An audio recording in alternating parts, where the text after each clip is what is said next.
우리 사도신경으로 신앙을 고백함으로써 주일 오후 예배 하나님 앞에 올려드리도록 하겠습니다.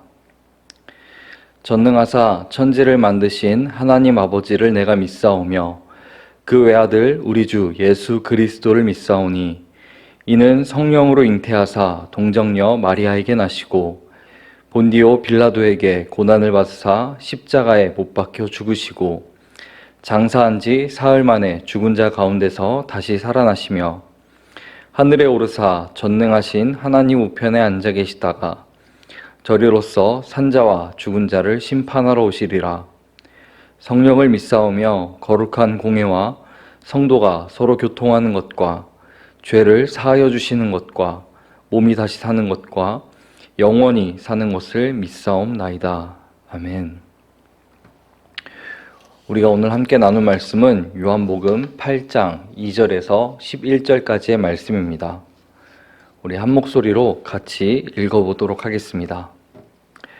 아침에 다시 성전으로 들어오시니 백성이 다 나아오는지라 앉으사 그들을 가르치시더니 서기관들과 바리새인들이 음행 중에 잡힌 여자를 끌고 와서 가운데 세우고 예수께 말하되 선생이여 이 여자가 간음하다가 현장에서 잡혔나이다.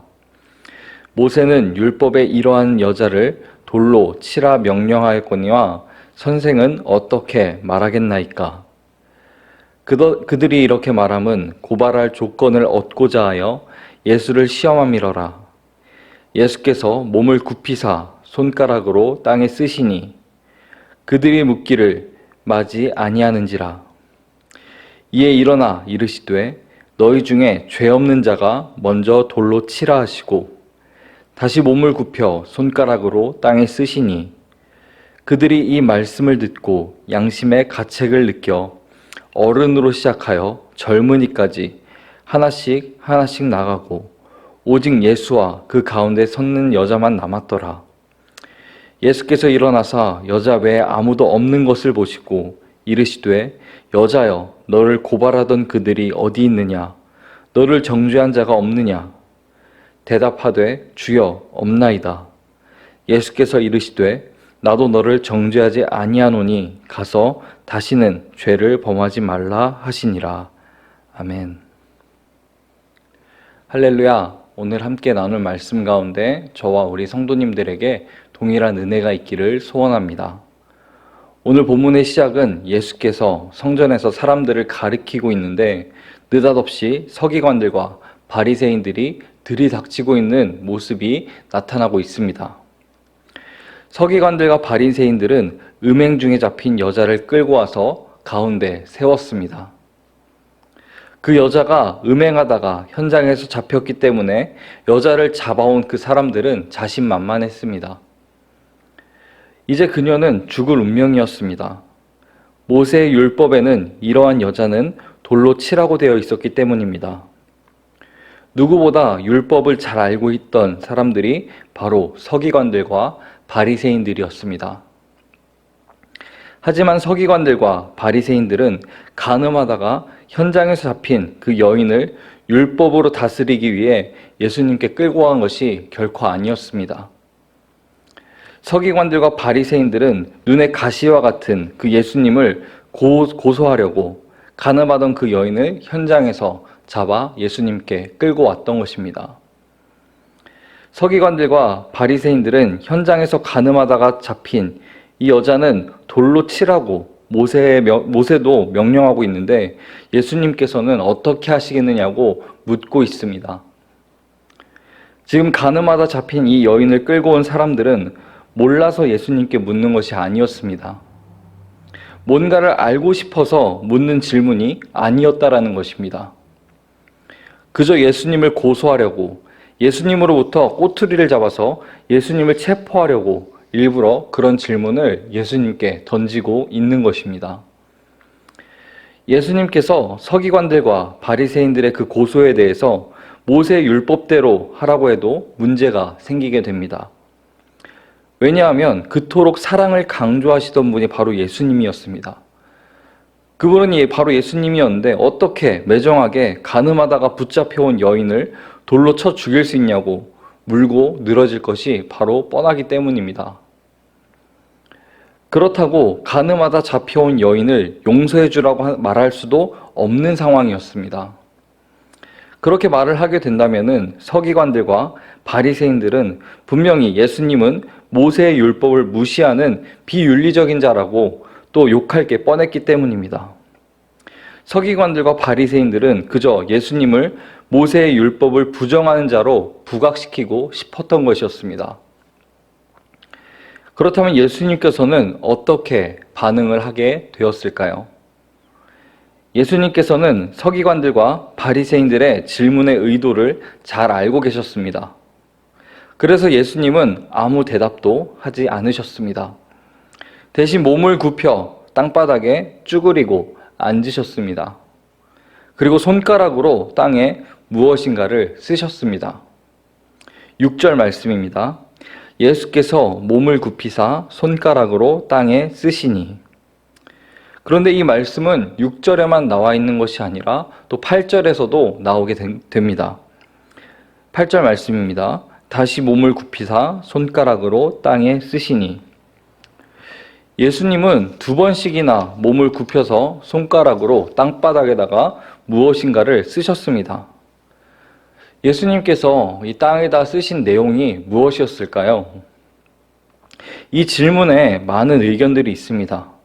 무엇이 정확한 답이다 라고 성경에서 분명하게 말씀하고 있지 않기 때문에 예수님께서 땅바닥에 쓰신 것이 무엇인지는 정확히 알 수 없지만 그날 음행한 여인을 정죄하던 바리새인들의 이름이었다라는 주장이 있습니다. 이렇게 주장하는 근거는 예레미야서 17장 13절의 말씀 때문입니다. 예레미야 17장 13절 말씀입니다. 이스라엘의 소망이신 여호와여, 무릇 주를 버리는 자는 다 수치를 당할 것이라. 무릇 여호와를 떠나는 자는 흙에 기록이 되오리니 이는 생수의 근원이신 여호와를 버림이니이다. 흙에 기록된 이름을 흙에 기록하다 라는 이 표현은 지옥에 간다, 죽을 운명이다 라는 의미로 해석이 되고 있습니다. 그렇다면 흙에 이름이 기록된다는 말, 지옥에 간다, 죽을 운명이다 라는 그 반대말은 무엇일까요? 바로 생명책에 이름이 기록된다는 것입니다. 사랑하는 성도 여러분, 우리의 이름은 어디에 기록이 되어 있을까요? 하나님은 우리의 이름을 흙에 기록하지 않으셨습니다. 우리의 이름은 결코 멸망당할 이름이 아니기 때문입니다. 하나님은 우리의 이름을 하나님의 나라, 그 생명책에 기록하셨다라고 말씀하십니다. 우리는 예수 그리스도의 보혈로 구원받은 하나님의 자녀들이기 때문입니다. 예수님께서 땅에 무엇인가를 쓰는 동안 고소하던 그 사람들은 더 시끄럽게 그리고 예수님을 더 귀찮게 하기 시작했습니다. 모세의 율법을 들먹이면서 예수님을 자꾸 궁지로 몰아가려고 했습니다.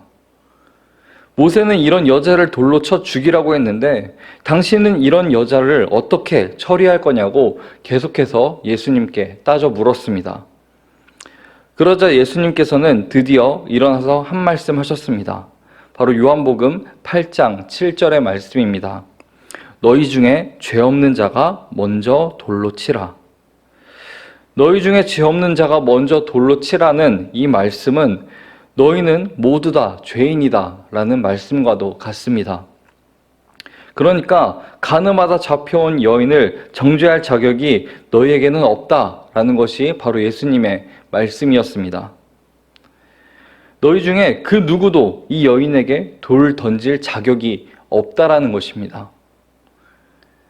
너희 중에 죄 없는 자가 먼저 돌로 치라는 이 예수님의 말씀을 듣고 가늠한 여인을 죽이려고 돌을 들고 거기에 모여있던 많은 사람들이 양심의 가책을 받게 되었습니다. 그래서 어른부터 시작해서 젊은이까지 하나도 남김없이 그 자리를 떠났다라고 성경에서는 기록하고 있습니다. 이제 그 자리에는 아무도 없이 오직 예수님과 그리고 가늠한 여인만이 남게 되었습니다. 소란하던 그 현장이 조용해지게 되었습니다. 가늠하다 잡힌 여인을 돌로 쳐 죽이자고 흥분해서 소리 지르던 사람들이 모두 다 떠나가게 되었습니다. 오직 예수님과 가늠하다 붙잡혀온 그 여인만 남게 되었습니다. 예수님께서 여자 외에 아무도 없는 곳을 보시고 말씀하셨습니다. 요한복음 8장 10절에서 11절까지의 말씀입니다. 예수께서 일어나사 여자 외에 아무도 없는 것을 보시고 이르시되 여자여 너를 고소하던 그들이 어디 있느냐? 너를 정죄한 자가 없느냐? 대답하되 주여 없나이다. 예수께서 이르시되 나도 너를 정죄하지 아니하노니. 가늠하다 현장에 잡혀온 여인에게 예수님께서는 말씀하셨습니다. 나도 너를 정죄하지 않을 거야. 죄를 지은 여인에게 예수님께서 하신 말씀이 바로 괜찮아라는 말이었습니다. 서기관들과 바리새인들은 그리고 그들을 비롯해 그를 아는 모든 사람들이 다 안 괜찮다고 말했지만 예수님께서만 그 여인에게 괜찮다라고 말씀하신 것입니다. 예수님 앞에 용서받지 못할 죄인은 없습니다. 예수님 앞에 용서받지 못할 그 죄인은 결코 없습니다. 예수님은 우리가 지은 죄를 정죄하지 않으십니다. 왜 예수님은 우리의 죄를 정죄하지 않으실까요? 예수님께서는 우리의 모든 죄를 용서해 주셨기 때문입니다. 우리의 죄를 용서해 주시기 위해서 예수님께서 십자가에 못 박혀 죽으셨기 때문입니다. 오늘 말씀은 예수님께서 정죄하지 않고 다 용서해 주시니까 우리는 이제 마음대로 죄 짓고 살아도 된다라는 말씀이 결코 아닙니다.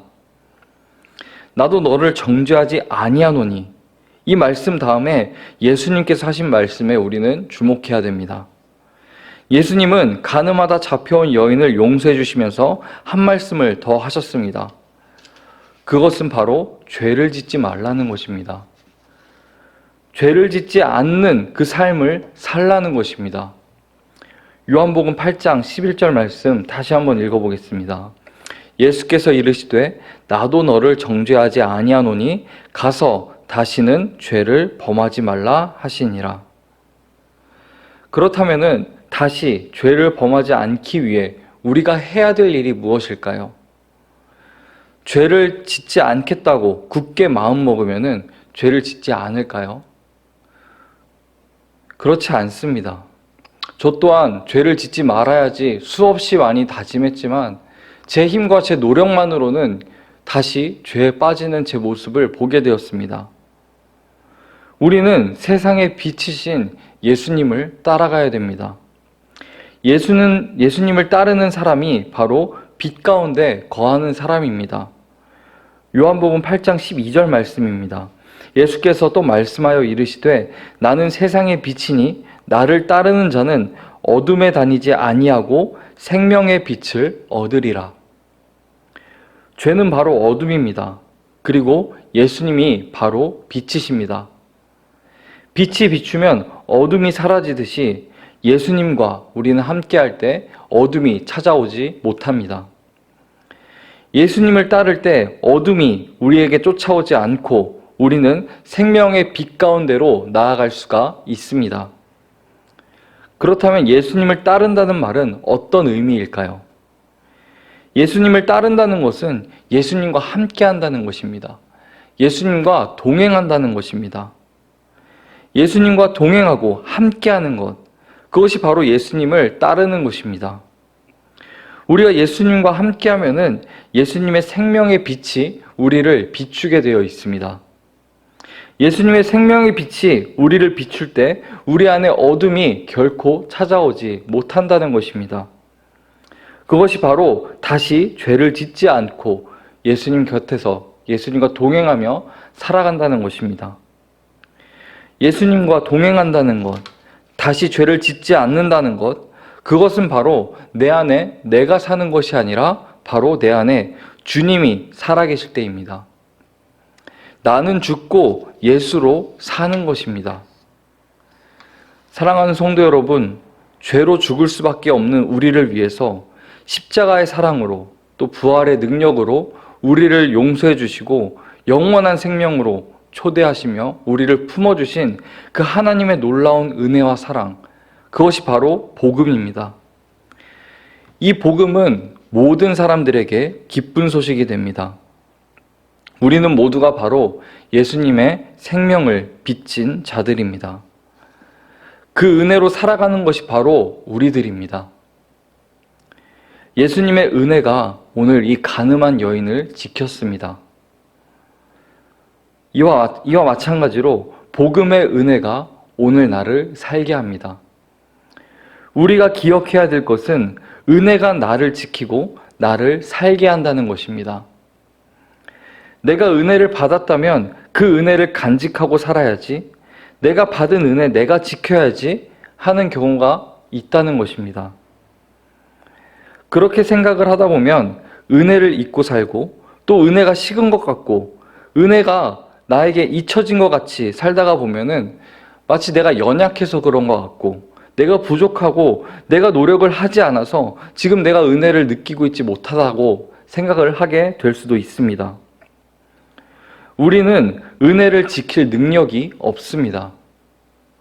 내가 하나님께 받은 은혜를 지켜나가는 것이 아니라 하나님께서 주신 은혜가 나를 지키고 있다는 것을 우리는 기억해야 됩니다. 지난 수요일에 말씀을 나누면서 여기고 드리고 계속 신뢰하라 라는 말씀을 나누었습니다. 이 모든 것은 바로 주님의 은혜 가운데서 여길 수 있고 주님의 은혜 가운데서 드릴 수 있고 주님의 은혜 가운데서 우리는 계속 신뢰하며 믿음으로 나아갈 수 있다는 것입니다. 금요일에 담임 목사님께서도 우리가 믿는 것은 바로 하나님의 은혜 가운데 된다는 것임을 분명하게 말씀해 주셨습니다. 사랑하는 성도 여러분, 은혜가 나를 살게 하는 것입니다. 우리 이 하나님의 은혜를 기억하면서 한 주도 믿음으로 살아낼 수 있는, 주님과 동행하며 나는 죽고 내 안에 예수 그리스도께서 살아계심을 고백하며 빛 가운데로 나아갈 수 있는 저와 우리 성도님들의 삶이 되기를 예수님의 이름으로 축복합니다. 기도하겠습니다. 사랑과 공의의 하나님, 감사합니다. 죄로 죽을 수밖에 없는 우리에게 영원한 생명을 허락하여 주시고 영원한 은혜와 영원한 사랑과 영원한 기쁨이 되신 그 복음을 허락하신 주님의 은혜를 찬양합니다. 사랑의 하나님, 예수님의 은혜가 오늘 이 간음한 여인을 지켰습니다. 주님, 복음의 은혜가 나를 지키고 있고 나를 살게 한다는 것을 기억하게 하여 주시옵소서. 그것을 기억하며 우리가 그 은혜 가운데 믿음으로 살아가길 원합니다. 그 은혜 가운데 주님의 말씀을 듣고 말씀을 지키며 살아가길 원합니다. 다시는 죄를 짓지 말라는 그 주님의 말씀, 내 힘으로, 내 능력으로는 결코 할 수 없습니다. 그러나 내 안에 예수님께서 살아계심을 고백할 때, 그 믿음으로 살아갈 때 주님께서 하신 말씀을 지켜나갈 수 있다는 것을 기억하며 오늘도 주님의 은혜 가운데 믿음으로 살아갈 수 있는 저와 우리 성도님들의 삶이 될 수 있도록 인도하여 주시옵소서. 우리의 모든 삶의 주관자 되시고 인도자 되시고 나와 함께 하시는 살아계신 예수 그리스도의 이름으로 기도합니다. 아멘. 하늘에 계신 우리 아버지여, 이름이 거룩히 여김을 받으시오며 나라가 임하시오며 뜻이 하늘에서 이루어진 것 같이 땅에서도 이루어지이다. 오늘 우리에게 일용할 양식을 주시옵고 우리가 우리에게 죄 지은 자를 사하여 준 것 같이 우리 죄를 사하여 주시옵고 우리를 시험에 들게 하지 마시옵고 다만 악에서 구하시옵소서. 나라와 권세와 영광이 아버지께 영원히 있사옵나이다. 아멘.